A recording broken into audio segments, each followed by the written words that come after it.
नमस्कार बच्चों, बीए प्रथम वर्ष की क्लास में सभी का स्वागत है। हम स्वप्न वासुदेवतम का अध्ययन कर रहे थे। 2 अंक हम पढ़ चुके थे। तीसरे अंक में हम देख रहे थे इस अंक में क्या होता है कि दासी आकर के राजकुमारी पद्मावती से कहती है कि तुम्हें एक रानी, हमारी जो राजकुमारी है पद्मावती, उसके लिए विवाह की माला गूंथनी है। तो वासुदत्ता मनी मन दुखी होती है कि अब ये कार्य भी मुझे करना पड़ेगा, क्योंकि वो पहले ही अपने पति के विवाह से जो संपन्न होने वाला था उसको सोच करके दुखी हो रही होती है। तो ऐसी परिस्थिति में वो दासी से कहती है कि ठीक है, बता दो।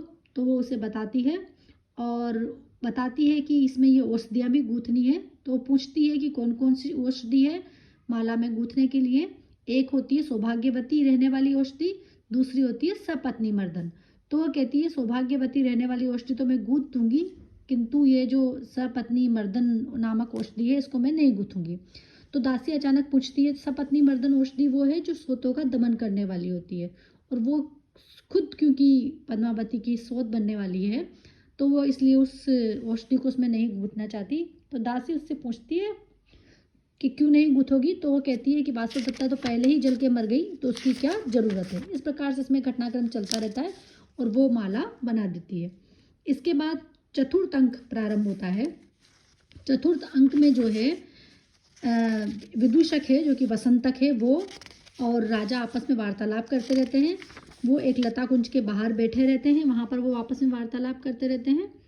वहाँ पर बैठे बैठे ही जो वसंतक रहता है उससे राजा कहते हैं कि मुझे तो वो वासुदत्ता को भी याद करते हैं, और याद करते हुए वो कहते हैं, कामेन उज्जैनिम गते मयि तदा कामपि अवस्थां गते दृष्ट्वा सवन्ते अवन्ती राजतनयं पंचेषु वपातिता ते अद्यापि शशल्यमेव हृदयं भूयश्च विद्धा वयं पंचेषु मर्दनो यदा कथमयं षष्ठशरः पातित।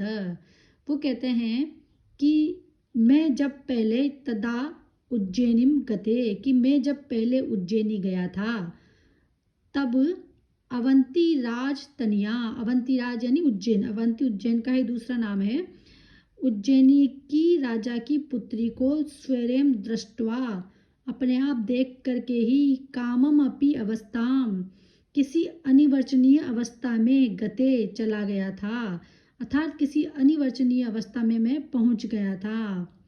कामेन पंच ईश्वर, कि अगर कामदेव के 5 ही बाण होते हैं, ऐसा माना जाता है कि कामदेव जब किसी स्त्री या पुरुष को अपने प्रेम के पाश में बांधते हैं तो वो 5 बाण चलाते हैं, 5 फूलों के बाण। तो कि जब उनके 5 ही बाण होते हैं, यदा मदेन ते जब उन्होंने मुझ पे अपने 5 बाण चला दिए थे, ते अद्य अपि, वो अभी भी, मम हृदयम, मेरे हृदय को, शशल्य एव, कांटे के समान चुभ रहे हैं, वयम भूय च विद्धा, और अभी भी बंधे हुए हैं। अर्थात कहने का तात्पर्य वो कहते हैं कि मैं अभी भी कामदेव के उन बाणों से बंधा हुआ हूँ, अभी भी मैं वासुदत्ता से उतना ही प्रेम करता हूँ, बहुत अधिक प्रेम करता हूँ। जब मैं उज्जैन गया था और मैंने वासुदत्ता को पहली बार देखा था, तब मुझे जो प्रेम वासुदत्ता से हो गया था वो ही प्रेम मुझे अभी भी वासुदत्ता से है। तो ऐसी परिस्थिति में वो कहते हैं कि यदा मदनः पंचेषु, जब मदन यानी कामदेव, मदन कामदेव का ही दूसरा शब्द वो है, पर्यायवाची है, कि जब कामदेव के 5 ही बाण होते हैं, तदा तेन अयम षष्ठः शरः, तो फिर ये छठा बाण पद्मावती के रूप में, ये छठा बाण कथम पातितः, कहाँ से गिर गया। कि जब कामदेव ने अपने 5 बाण पहले ही मुझ पे चला दिए थे, उस समय चला दिए थे, तो अब ये छठा बाण मेरे ऊपर कहाँ से गिर गया, पद्मावती के रूप में। यानी कि वो अभी भी वासुदत्ता से अत्यंत प्रेम करते हैं, इसी बात को वो यहाँ पर बता रहे हैं। और इसी प्रकार से वसंतक और राजा आपस में बातचीत करते रहते हैं। बातचीत करते करते ही वहाँ पर कुछ भंवरे आ जाते हैं। तो ऐसी परिस्थिति में जो विदूषक है उनको मारना चाहता है, कहता है कि ये भंवरे मुझे पीड़ित कर रहे हैं। तब राजा जो है विदूषक से मना करते हैं ऐसा करने के लिए। वो कहते हैं कि तुम इन भंवरों को मत मारो। क्यों मत मारो? क्योंकि मधु मद कला मधुकरा मदन आर्तभी प्रिया भी उपगूढ़ा पाद न्यास विषण्णा वयमेव कांता वियुक्ता स्युः। कि मधु मद कला मधुकरा मदन आर्तभी, कि मधु मद, मधु यानी कि मीठा मद पी करके, किसका? फूलों का मद पी करके, कला, कला कल्स का मतलब है सुंदर ध्वनि, गुंजार, सुंदर ध्वनि करने वाले मधुकरा, ये जो भंवरे हैं, अर्थात ये भंवरे अलग अलग पुष्पों पे जाते हैं, उनके मधु मद यानी कि मीठे रस का पान करते हैं, और कला, कल से मतलब है गुंजार करना, जो गुंजार यानी जो भ्रमर की जो आवाज़ होती है उसके लिए कहा गया है कि गुंजार करते हैं। ऐसे जो मधुकरा, ऐसे जो भंवरे हैं वो मदन आर्तभी, काम से पीड़ित अपनी प्रिया भी, अपनी प्रेमिकाओं के द्वारा, उपगूढ़ा, अच्छी प्रकार से जिनको आलिंगन में लिया गया है, जिन प्रेमिकाओं ने ऐसे भंवरों को जो कि मीठा रस पी के गुंजार करते हैं, उनको काम से पीड़ित होकर जिनकी प्रेमिकाओं ने अपने अपने आलिंगन में रखा है, पाद न्यास विषणा, कि पैर रखने के कारण वयमयु, ये भी हमारे समान ही, कांता वियुक्ता स्यु, ये भी अपनी अपनी पत्नियों से वियुक्त हो जाएंगे, अलग हो जाएंगे। अर्थात जिस प्रकार की मैं वासव दत्ता से अलग हो गया, अभी भी उन्हें इस बात का दुख है, अफसोस है, उसी प्रकार से ये जो भंवरे हैं यह भी अपनी अपनी प्रियाओं से, जिन प्रियाओं ने काम से पीड़ित होकर के इनको अपने आलिंगन में बांध रखा है, ऐसी इन भ्रमरियों से अलग हो जाएंगे, तो तुम यहाँ पर अपने पैर मत रखो। तो ऐसी परिस्थिति में विदूषक कहता है कि चलो ठीक है, नहीं करता हूँ, नहीं मारता हूँ।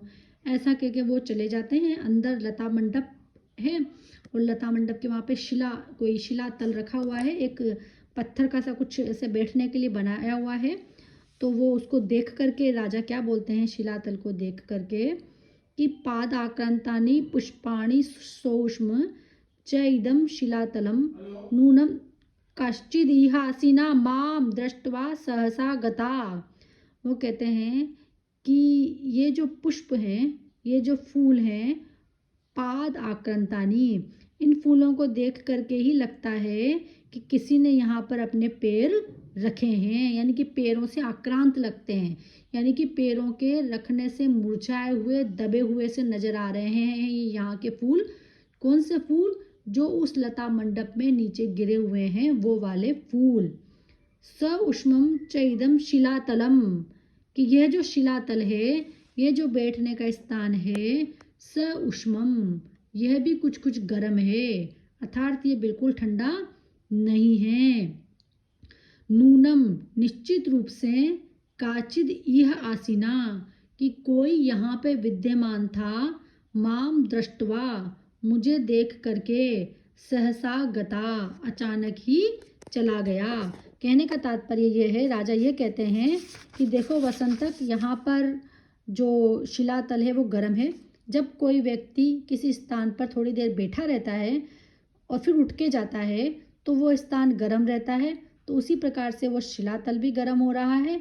और वहाँ जो लता मंडप में जो लताओं से पुष्प गिरे हुए थे, वो पुष्प भी किसी के पैरों के द्वारा कुचल दिए गए थे, यानी कि कोई आया था और किसी के आने से ही ये पैरों से कुचले गए हैं। तो राजा ऐसा विचार करते हैं कि कोई यहाँ पे आया था और चला गया, इस प्रकार से वो बातचीत करते हैं। इसी प्रकार वो वहाँ पर वसंतक और राजा बात करते रहते हैं, दोनों आपस में बातचीत करते रहते हैं। और इसके पश्चात क्या होता है कि वो जो राजकुमारी पद्मावती और वासव दत्ता जो है वो वहाँ से चली जाती है, उनके साथ जो है दासी भी रहती है, वो दासी भी वहाँ से चली जाती है। और इस प्रकार वो सभी जो है वहाँ से प्रस्थान कर लेते हैं, आगे चले जाते हैं। और राजा जो वसंतक है वो कुछ हंसी मजाक राजा के साथ जो है उनको बहलाने के लिए, फुसलाने के लिए कुछ कुछ हंसी मजाक जो है उनके साथ करते रहते हैं। और मजाक के साथ साथ वो राजा बीच बीच में ये भी बताते चले जाते हैं कि किस प्रकार से अभी भी उनको जो है वासव दत्ता की याद आती है। और वासव दत्ता भी ये सब बातें सुन लेती है और अत्यंत प्रसन्न होती है। इस प्रकार से यह घटनाक्रम आगे चलता रहता है। आगे का श्लोक कर लेंगे बच्चों।